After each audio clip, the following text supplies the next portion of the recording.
Assalamualaikum warahmatullahi wabarakatuh. Ketemu lagi dengan saya Ibu Emi Sudarwati dari TPM Kinanti Borno, Bojonegoro, Jawa Timur. Pada kesempatan kali ini kita akan mendengarkan paparan inovasi pembelajaran matematika dari Bapak Edi Arham SPI MPD. Mari kita dengarkan.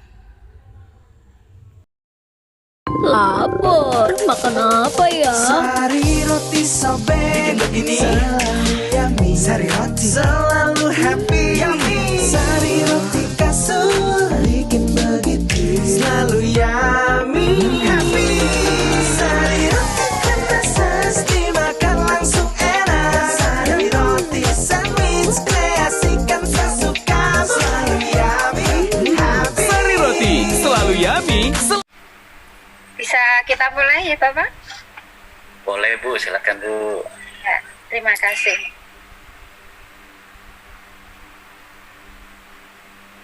Ya, Assalamualaikum warahmatullahi wabarakatuh. Salam Waalaikumsalam.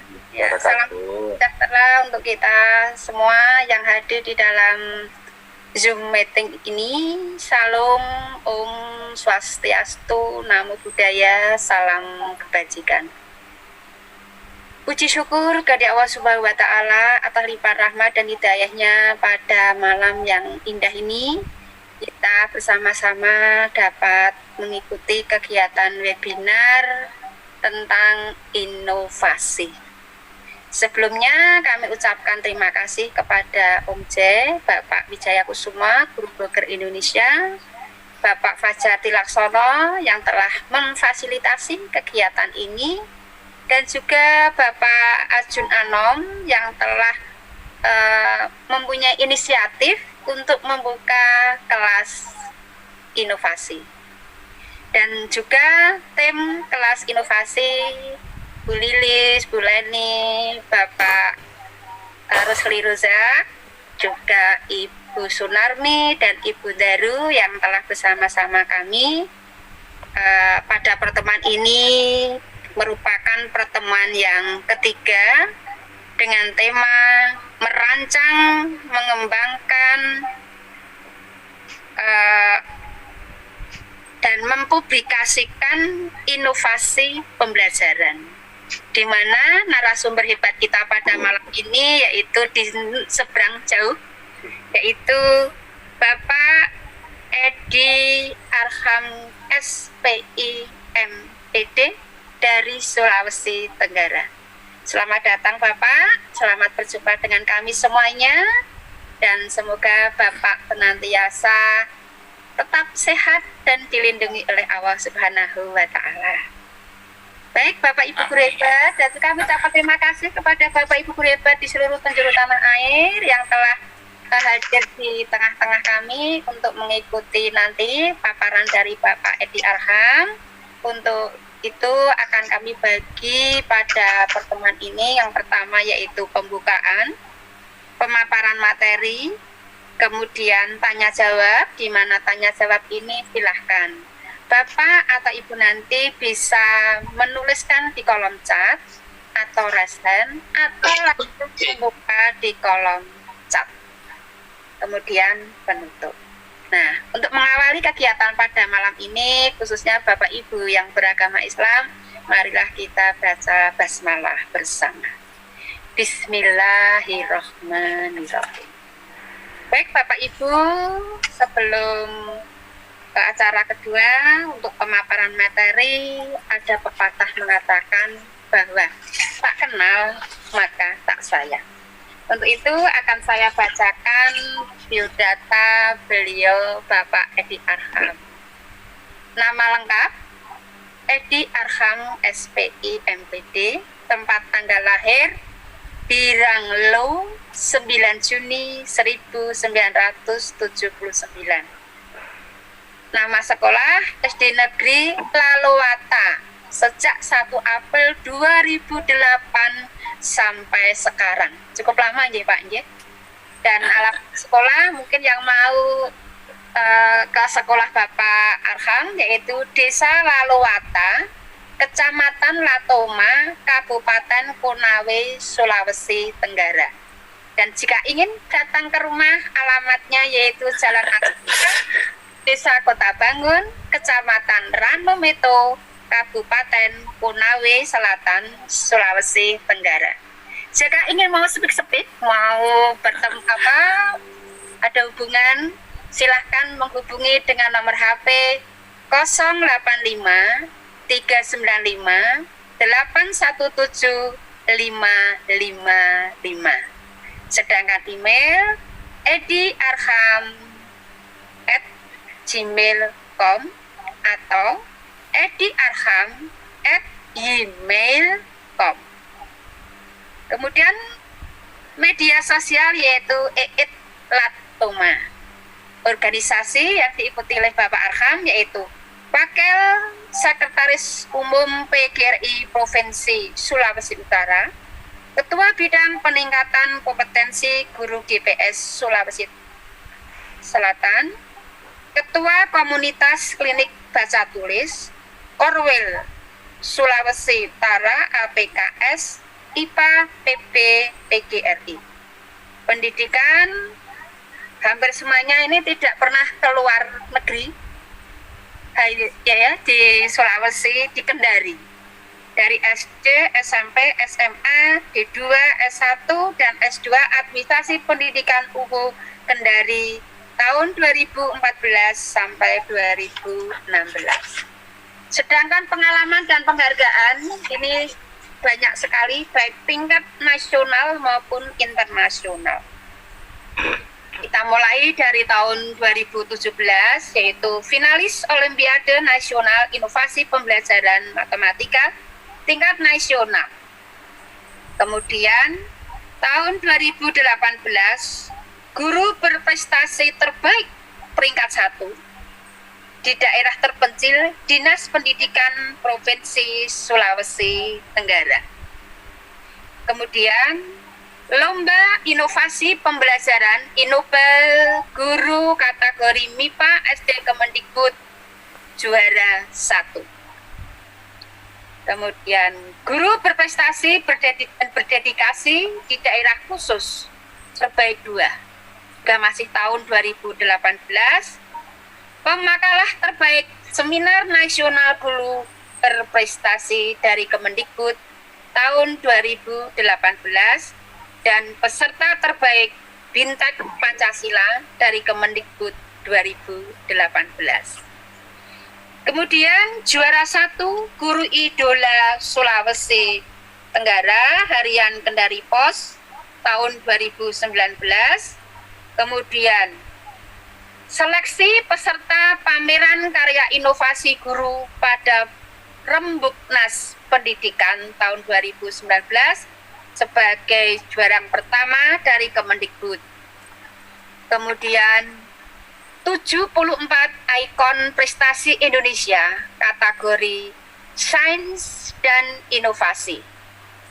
Saat mendapatkan penghargaan Satya Lencana Pendidikan dari Bapak Presiden Joko Widodo, seleksi peserta pameran karya inovasi guru pada Rembuknas Pendidikan tahun 2019 terbaik 1 dari Kemendikbud. Kemudian tahun 2020 penulis artikel terbaik Gebyar Pancasila dari Kemendikbud. Tahun 2021 merupakan hargaan tingkat internasional yaitu short course dari Universitas Leiden dan Universitas Windesheim tahun 2019. Kemudian untuk tahun 2021 juara 3 Anugerah Konstitusi Mahkamah Konstitusi Republik Indonesia dan Anugerah Gatra Kencana TVRI kategori narasumber terinspiratif. Anugerah Gatra Kencana TVRI kategori Inspirasi Indonesia sebagai juara kedua. Tujuan pertama yaitu bagaimana menyampaikan ide dan gagasan inovasi pembelajaran. Nah, ini mungkin agak kurang efektif ketika kita lakukan di daring, karena ini biasanya saya lakukan dalam bentuk diskusi, berbagi pengalaman, sehingga dari pengalaman itu kita bisa dapatkan ide dan gagasan yang bisa dikembangkan menjadi sebuah inovasi pembelajaran. Nah, yang kedua, mampu merancang. Nah, kalau ini insya Allah sebentar saya akan berbagi pengalaman terkait merancang dan ide dan gagasan inovasi pembelajaran, kemudian mampu mengimplementasikan. Nah, ini sudah masuk ke aplikasi di kelas. Setelah itu mampu menuangkan deskripsi, ide gagasan dan implementasi inovasi pembelajaran dalam bentuk karya tulis ilmiah. Nah, ini yang banyak Bapak Ibu, kita sebenarnya tidak sadari bahwa kita sebenarnya sudah melakukan inovasi pembelajaran. Hanya ketika kita ingin menuangkan ke dalam bentuk karya tulis ilmiah untuk mempublikasikannya, itu kita agak kesulitan. Kemudian berikutnya mampu mendiseminasikan pembelajaran ke guru lain. Nah, ini juga tidak kalah penting. Terkadang teman-teman sudah mempunyai inovasi, kemudian sudah menulisnya, tetapi berbagi ke atau mempublikasikan itu masih minim. Padahal apa yang kita lakukan, apa yang kita kembangkan itu sebaiknya kita berbagi kepada teman. Syukur alhamdulillah kalau bisa dia implementasikan, kemudian dia tiru, dia modifikasi, kemudian dia kembangkan sendiri inovasi pembelajarannya. Oke, itu ya Ibu, Bapak Ibu, mudah-mudahan kita bisa capai. Bu Ripatun, waktunya untuk presentasi berapa menit ini? Silakan Bapak bisa membagi sendiri, yang penting ada pemaparan, tanya jawab. Iya. Oke Bu, mudah-mudahan bisa 45 menit tanya jawabnya ya. Kita banyak diskusi saja. Oke. Ya, monggo, dipersilakan. Oke, Bapak Ibu, sebelum saya lanjut, saya ingin sekedar berbagi informasi terkait tempat tugas saya, karena ini tentunya bagi orang lain mungkin tidak ada hubungannya, tetapi setelah saya jelaskan dan saya rasakan ini ada hubungannya dengan bagaimana kita melakukan inovasi pembelajaran, bukan sekedar inovasi di kelas, tetapi inovasi di sekolah maupun inovasi di lingkungan masyarakat.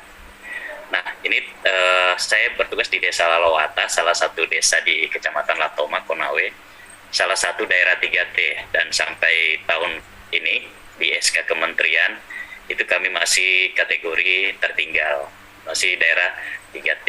Mengapa dikatakan 3T? Karena memang daerah saya itu sangat terpencil, kemudian fasilitas ke sana ketika musim penghujan itu sangat berlumpur, kemudian pada musim kemarau itu berdebu. Nah, ini ada beberapa gambar. Yang pertama ini ketika musim hujan, untuk ke sana itu dibutuhkan persiapan yang cukup. Misalnya harus bawa skopang, capul, karena takut di jalan nanti akan mobil atau kendaraannya itu terjebak lumpur. Nah, waktu kemarin di tahun kurang 2019 ya, yang banjir itu, kemarin kami terisolasi di sana sehingga bantuan itu harus dibawa melalui helikopter dan off-road tidak bisa, trail tidak bisa. Nah, ini di sudut kanan ketika saya menuju ke tempat tugas harus melalui jalan berlumpur, kemudian jembatannya yang memang masih boleh dikatakan sangat-sangat prihatin ya, harus hati-hati kalau tidak, karena itu merupakan batang kayu yang hanya dipasang, pohon kayu yang pasang, dan beberapa teman memang pernah jatuh di beberapa tempat. Nah, Bapak Ibu, ini sekolah saya dan beberapa gambar inovasi yang sudah saya lakukan. Nah, di sekolah saya ini tadi saya sudah katakan daerah 3T, daerah terdepan, terdepan, terluar, dan tertinggal. Nah, kami masuk di dalam kategori yang tertinggal. Oke, sebentar saya jelaskan terkait foto-foto ini, karena masing-masing foto merupakan sebuah inovasi pembelajaran. Oke, Bapak Ibu, kita masuk ke inovasi. Tentunya Bapak Ibu sudah mengenal jauh tentang apa itu inovasi. Jadi pada intinya ada perubahan. Hanya yang perlu saya garis bawahi, terkait inovasi pembelajaran. Nah, ini memang terkadang masih ada ketidaksamaan pemahaman terkait inovasi yang kita lakukan dalam pembelajaran. Ada yang beranggapan bahwa inovasi pembelajaran itu sesuatu yang benar-benar baru, sehingga terkadang seorang yang mengatakan bahwa ini adalah inovasi pembelajaran, tetapi orang lain mengatakan wah itu sudah ada. Kemudian di sini perlu kita titik beratkan bahwa pembaharuan itu tidak harus sesuatu yang baru atau yang ada, tetapi dalam lingkup kelas kita sesuatu yang baru yang kita lakukan itu saya katakan sebuah inovasi pembelajaran. Jadi lingkupnya ada yang besar, ada yang kecil, tetapi saya lebih cenderung ke lingkup yang kecil, karena kalau kita masuk ke lingkup yang kecil dalam perubahan atau pembaruan, apa-apa yang kita lakukan di kelas tentu akan membuat kita tidak berkecil hati atau bersemangat. Tetapi ketika kita masuk pada pengertian bahwa pembaruan itu adalah sesuatu yang betul-betul baru, seperti misalnya apa yang telah saya lakukan, dan itu tentunya akan membuat teman-teman yang mungkin belum pernah melakukan inovasi pembelajaran yang betul-betul baru itu akan berkecil hati. Oke, di sini ada, saya ambil menurut KBBI, kemudian ada buku 4 pengembangan keprofesional berkelanjutan. Nah, ini ada hubungannya dengan apa yang kita lakukan di dalam kelas kita. Oke, Bapak Ibu, tentunya orang akan bertanya, mengapa kita harus berinovasi? Inovasi saya katakan sebuah keharusan dan keniscayaan. Mengapa? Karena terjadi perubahan, bahwa kita ini hidup ada perubahan-perubahan. Artinya kita tidak stagnan di satu posisi saja. Sama dengan pembelajaran, tentu ada perubahan, baik itu target pembelajaran maupun kondisi yang mendukung pembelajaran kita, sehingga kita harus berinovasi sehingga tidak monoton. Itu saja. Nah, saya merangkumnya ada 4 alasan mengapa kita harus melakukan inovasi pembelajaran. Yang paling utama yaitu upaya menyelesaikan permasalahan. Nah, Bapak Ibu, inovasi kita jadikan sebuah solusi untuk menyelesaikan permasalahan. Nah, ini yang paling utama. Nah, ini yang biasanya juga menjadi alasan harus melakukan inovasi pembelajaran. Yang kedua, bagaimana menuangkan ide dalam bentuk nyata. Nah, ini biasanya untuk optimasi pembelajaran. Biasanya pembelajaran sudah bagus, hanya kita ingin meningkatkan lagi dalam bentuk ide-ide yang baru, sehingga kemungkinan dengan ide tersebut atau inovasi tersebut pembelajaran atau hasil belajar itu akan lebih baik. Yang ketiga yaitu tuntutan pekerjaan. Nah, ini sebagai guru, utamanya yang PNS, tentunya inovasi pembelajaran itu sangat besar manfaatnya untuk tuntutan pekerjaan kita, utamanya angka kredit. Nah, dengan melakukan inovasi pembelajaran, angka kredit tentunya akan kita capai, baik itu dari kita inovasinya, mungkin yang diambil alatnya, kemudian setelah kita kembangkan dalam bentuk karya tulis itu dinilai lagi, kemudian kita publish, kemudian kita diseminasikan, itu akan dinilai lagi angka kreditnya. Itu. Kemudian yang keempat, hiburan. Nah, Bapak Ibu, terkadang memang ada guru-guru yang senang untuk berinovasi, khususnya inovasi-inovasi pembelajaran yang berbasis TIK. Nah, dia mungkin pembelajaran sudah bagus, hanya dia ingin sudah hobi dengan hiburan, dan ini biasanya akan melangkah pada kegiatan-kegiatan lomba inovasi pembelajaran. Sebentar saya akan berikan contoh bagaimana upaya menyelesaikan permasalahan, kemudian bagaimana menuangkan ide dalam bentuk nyata, kemudian tuntutan pekerjaan dan hiburan.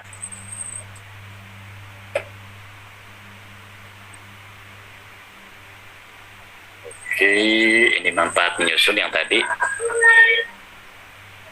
Nah, Bapak Ibu,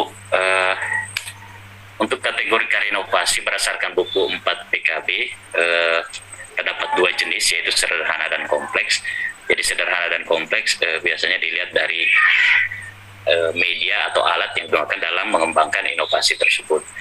Kemudian untuk seni dan non-seni itu ditinjau jauh dari jumlah karya yang dihasilkan atau yang atau penampilan dari karya seni yang kita kembangkan. Ini untuk teman-teman yang saya tidak masuk ke sini karena memang inovasi saya itu mungkin saya orangnya bukan jiwa seni sehingga saya kurang masuk ke dalam kategori ini. Nah, untuk jenis karya inovasi itu sendiri, yang pertama yaitu teknologi tepat guna. Jadi bagaimana kita menemukan teknologi tepat guna. Nah, Bapak Ibu, ini tentunya mungkin agak, kalau bagi saya agak berat, beda dengan teman-teman yang mungkin bisa menghasilkan aplikasi-aplikasi yang bisa diunduh di Play Store. Dan saya lihat teman-teman itu sudah mulai ada yang masuk ke dalam kategori ini. Kemudian alat peraga, yaitu bagaimana membuat memodifikasi alat pelajaran, alat peraga dan alat praktikum. Nah, di sini Bapak Ibu, alat peraga di sini bisa sebagai suatu konten atau bisa menjadi sebuah alat peraga pendukung. Nah, sebentar juga akan ada saya perlihatkan. Jadi Bapak Ibu, pada kesempatan ini saya memaparkan hal-hal yang umum dulu, sebentar masuk pada bagaimana implementasinya. Nah, ini karya seni, menemukan, menciptakan karya seni. Kemudian pedoman, nah ini banyak Bapak Ibu, teman-teman kita yang sedang lagi mengembangkan misalnya kuisis. Nah, itu salah satu bentuk pengembangan inovasi pembelajaran pedoman, khususnya untuk pedoman asesmen.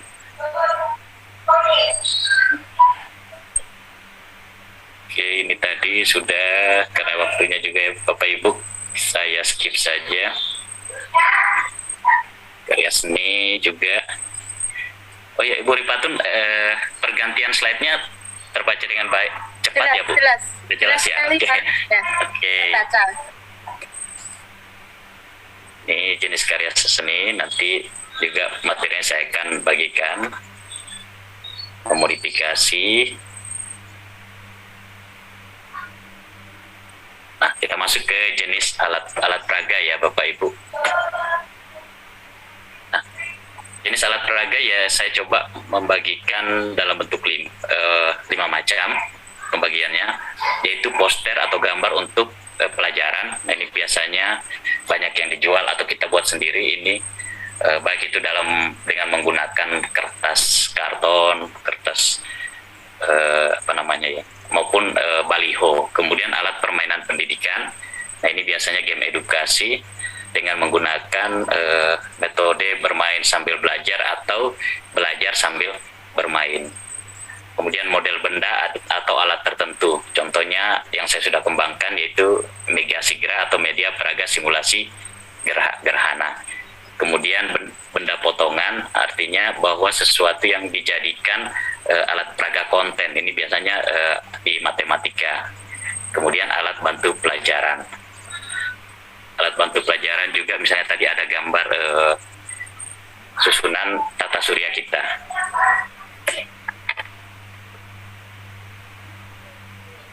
Nah, inovasi pembelajaran berdasarkan produk yang dihasilkan. Yang pertama yaitu berbentuk media pembelajaran. Bapak Ibu, berbicara dengan media pembelajaran, ada beberapa inovasi pembelajaran yang sudah saya kembangkan, baik itu yang berisi sebagai konten pembelajaran maupun sebuah pendukung. Nah, pendukung artinya di sini bahwa media pembelajaran yang kita kembangkan itu bukan merupakan materi, tetapi dia sebuah alat pendukung. Misalnya saja Bapak Ibu membuat video pembelajaran. Nah, video pembelajarannya ini adalah media pembelajaran pendukung, kemudian isinya dari video itu adalah konten pembelajarannya. Nah, berbeda ketika media pembelajaran yang merupakan inovasi konten. Misalnya sebentar ada namanya saya sebut Megasigra atau media peraga simulasi gerhana. Nah, itu merupakan media pembelajaran konten.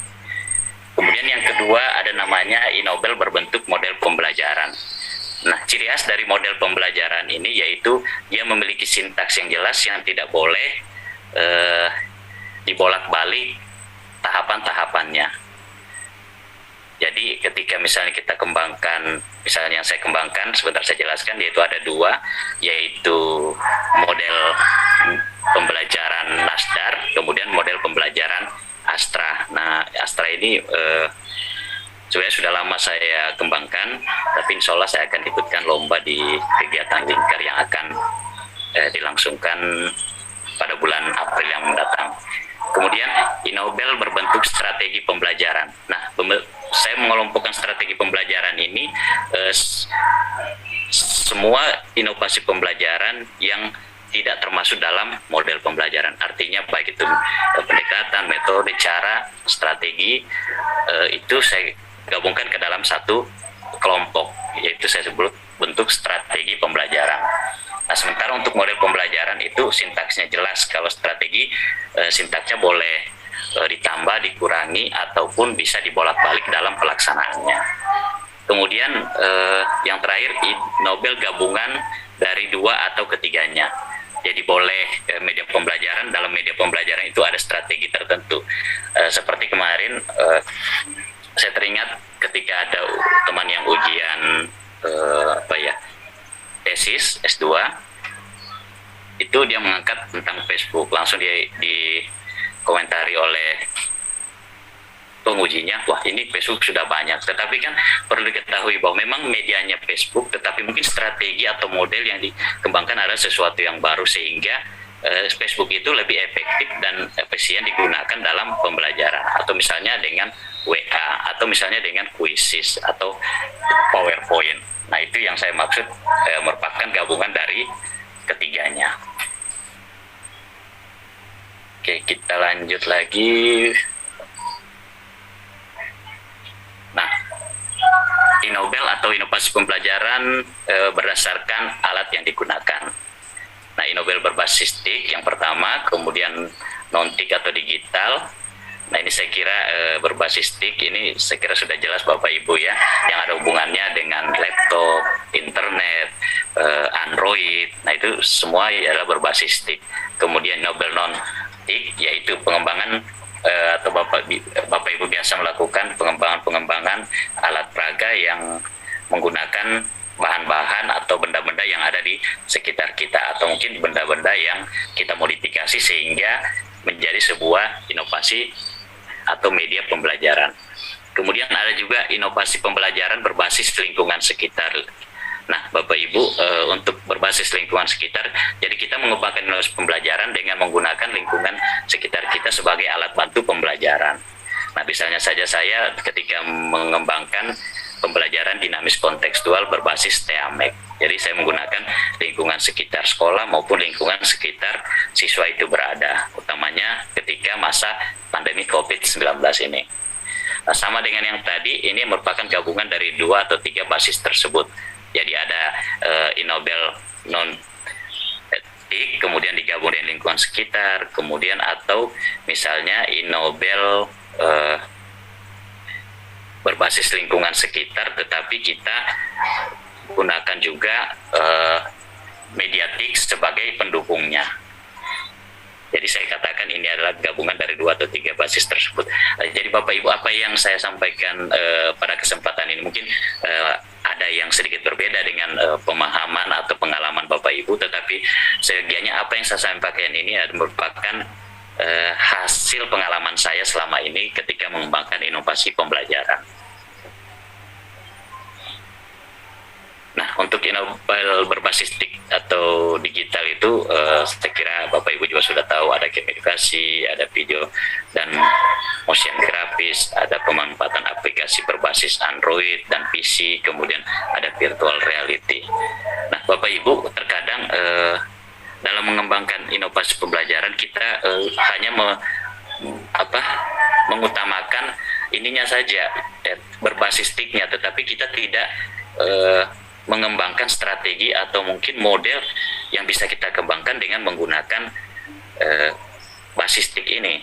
Sehingga ketika kita mengatakan motion grafis, orang akan mengatakan sudah biasa.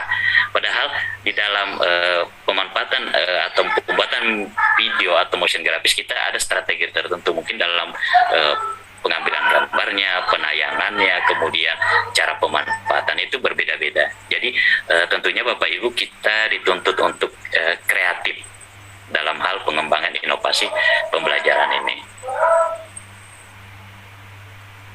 Nah, ini juga yang mungkin perlu kita saya sampaikan terkait inovasi pembelajaran berdasarkan tahapan implementasinya.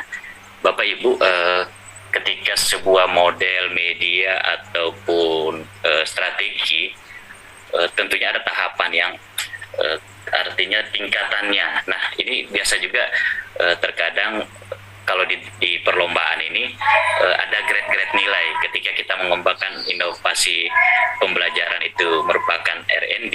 Nah, itu biasanya dinilai sesuatu yang tinggi karena memang itu adalah sebuah inovasi yang betul-betul kita ciptakan. Nah, itu yang pertama.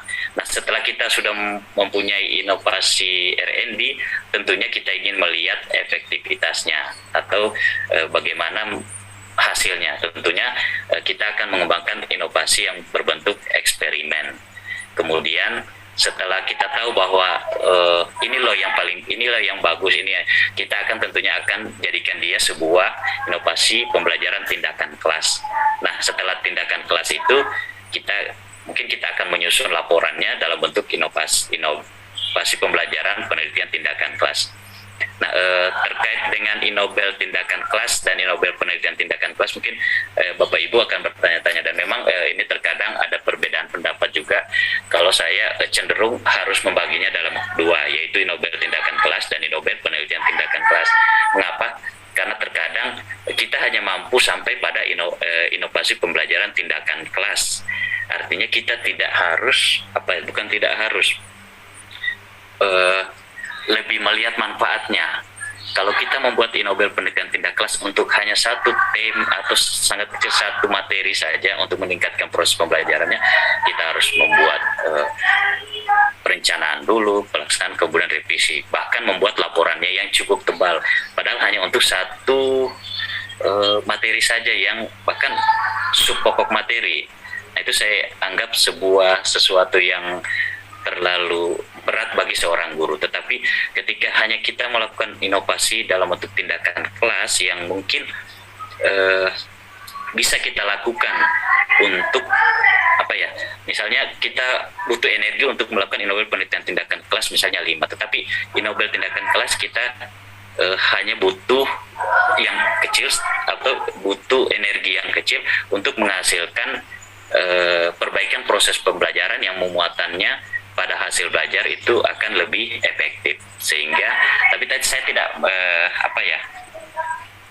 mencoba menghalangi teman-teman atau Bapak Ibu untuk melakukan inovasi pembelajaran penelitian tindakan kelas. Oke, nanti mungkin sebentar kalau ada yang ingin kita diskusikan. Selanjutnya, nah ini yang terakhir sebelum saya masuk pada implementasi, bagaimana strategi menyusun karya inovasi. Nah, saya mengelompokkan dari 3, yaitu bagaimana praproduksi. Jadi kita identifikasi kebutuhan atau permasalahan yang akan kita cari solusinya. Nah, terkait tadi bagaimana ide dan gagasan kita kembangkan itu, apakah berdasarkan basisnya masalah atau memang hanya untuk tujuan kenaikan pangkat atau tugas kita atau sekedar hiburan atau untuk optimasi pembelajaran. Nah, kemudian berikutnya adalah tahapan produksi, jadi pembuatan media pembelajaran itu sendiri, dan yang berikutnya yaitu pasca produksi. Yang di sini biasanya kita adakan diseminasi atau uji coba di misalnya di luar sekolah kita, seperti apa yang saya telah lakukan. Oke, selanjutnya ini kita akan masuk pada contoh inovasi pembelajaran, dan ini adalah inti mungkin yang akan saya banyak berbagi pengalaman kepada Bapak Ibu sekalian. Jadi ini ada saya beri contoh yang saya sudah lakukan. Oke, Bu Rifatun, punya sudah pukul berapa ini? Saya tidak bisa lihat waktunya. Sekarang pukul 20.14. Berapa, Bu? Sudah pukul berapa menit? 20.14. Berarti sudah sekitar 44. Ini 1,5 jam ya, Bu Rifatun? Iya, nanti sampai pukul 21.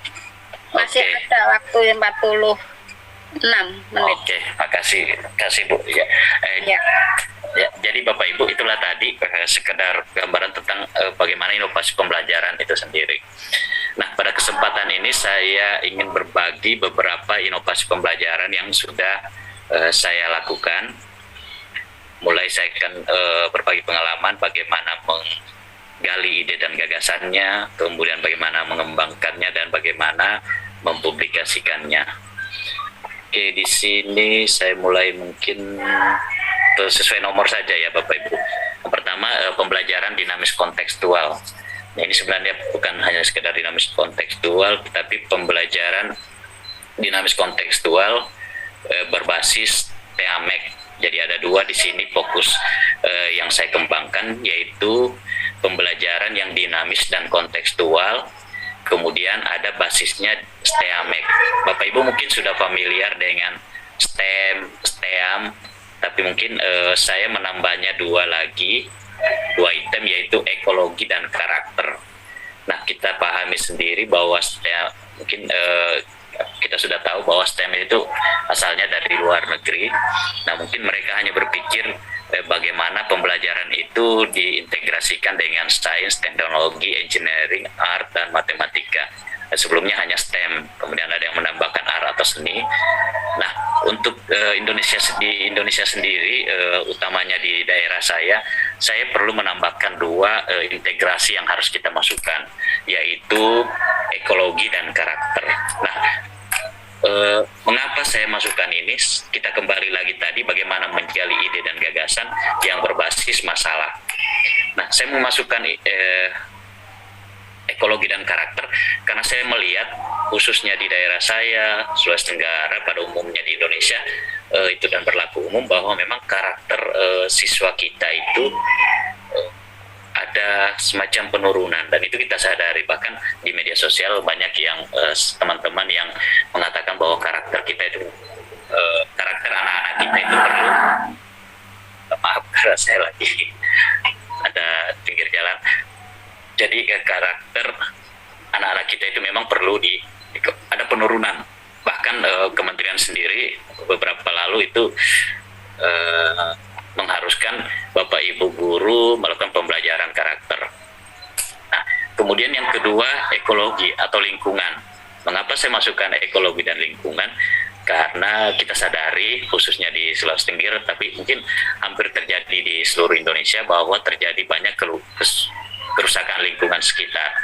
Nah, kalau tidak kita pahamkan ke anak-anak sejak dini, tentunya mereka tidak akan mengetahui bagaimana menjaga kelestarian lingkungan, bagaimana mengenal lingkungan yang sudah rusak, dan bagaimana agar lingkungan yang sudah rusak itu mereka bisa kembali pada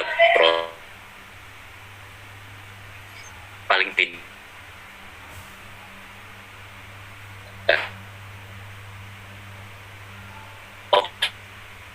sains, teknologi, engineering, art, matematika, tetapi saya masukkan ekologi dan karakter.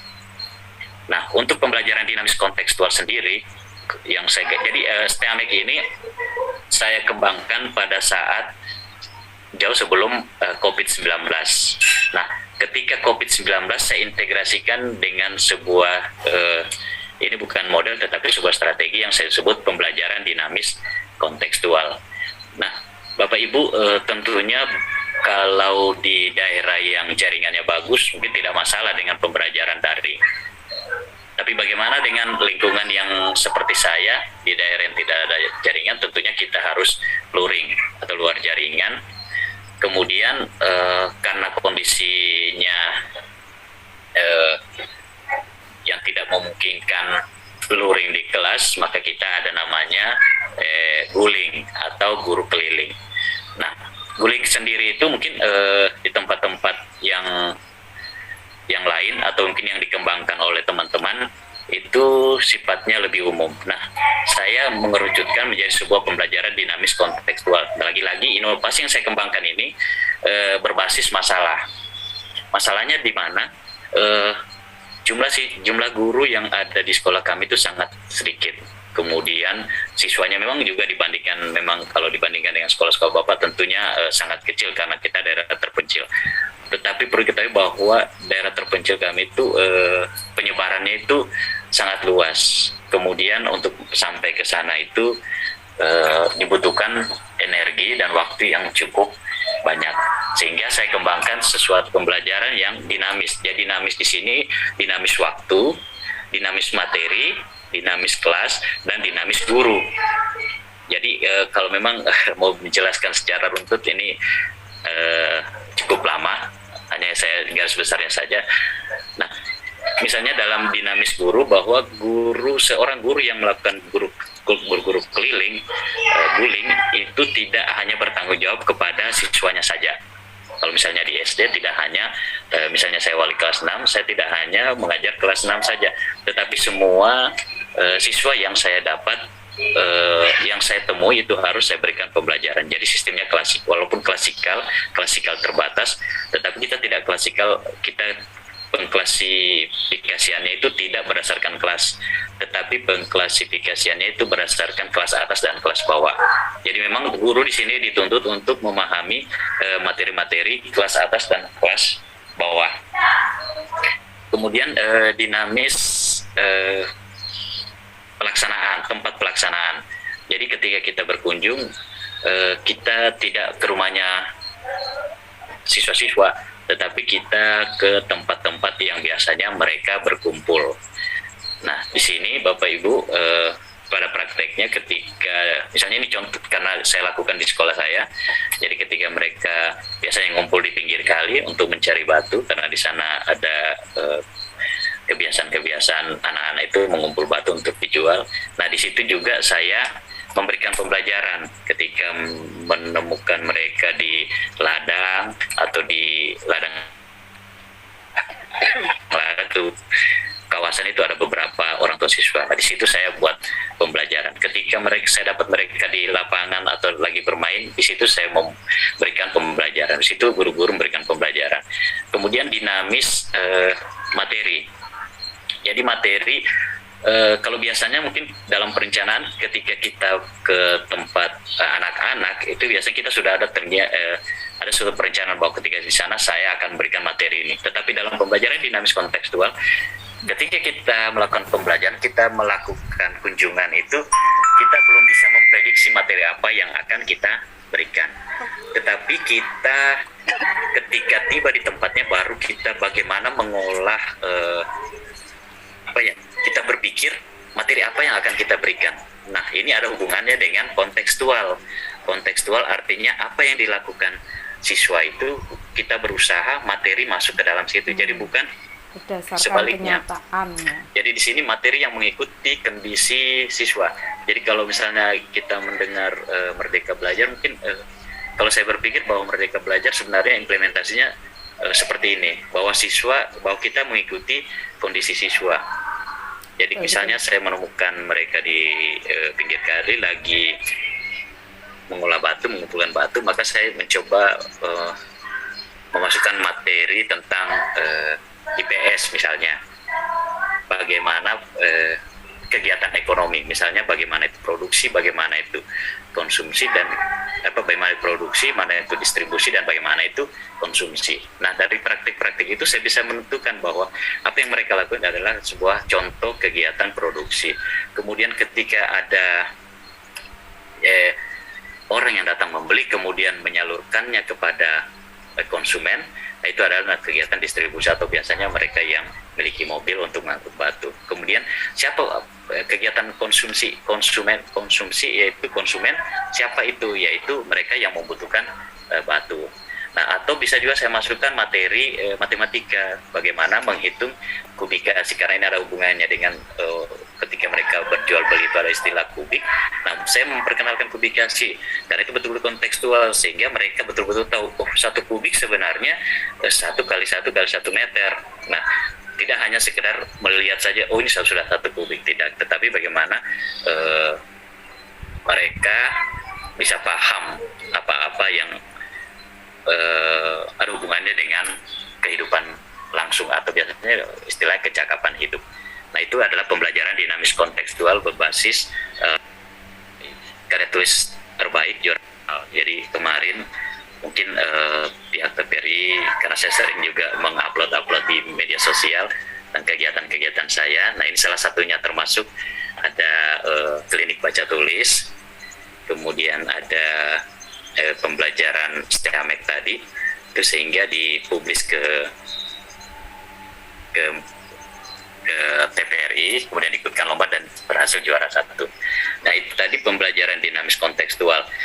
Kemudian hasil implementasinya sama juga ketika misalnya saya bertemu dengan siswa saya yang kebetulan masuk dalam kawasan Bapak Ibu untuk pengembangan inovasi. Terkadang kita laporan karya niat banyak guru-guru Pancasila sehingga tidak usah kita masukkan nilai Pancasila ke dalam pembelajaran. Jadi yang pertama kita harus niatkan dulu untuk bagaimana masukkan nilai Pancasila ke dalam pembelajaran kita. Niat atau komitmen ini baik secara pribadi, niat komitmen pribadi itu untuk lingkup misalnya dalam kelas kita, atau komitmen dalam bentuk yang lebih luas atau sekolah. Nah, untuk sekolah ini bisa dimasukkan dalam salah satu misi sekolah untuk sebuah visi sekolah yang misalnya yang salah satu sasarannya adalah profil pelajar Pancasila. Jadi kita masukkan dalam satu misinya, dalam satu misi yang ada dalam visi sekolah kita. Nah, ini untuk tingkatan sekolah. Yang kedua, tahapan berikutnya setelah niat komitmen diri kita, kemudian di sekolah kita itu sudah betul-betul berkomitmen bahwa setiap gurunya harus memasukkan atau mengintegrasikan nilai Pancasila ke dalam mata pelajarannya. Yang kedua, yaitu guru harus melakukan asesmen. Asesmen di sini lebih tepatnya yaitu asesmen diagnostik. Bagaimana kita melihat kondisi apa yang dibutuhkan sebenarnya. Misalnya saja anak-anak kurang rasa tolong menolongnya atau rasa gotong royongnya.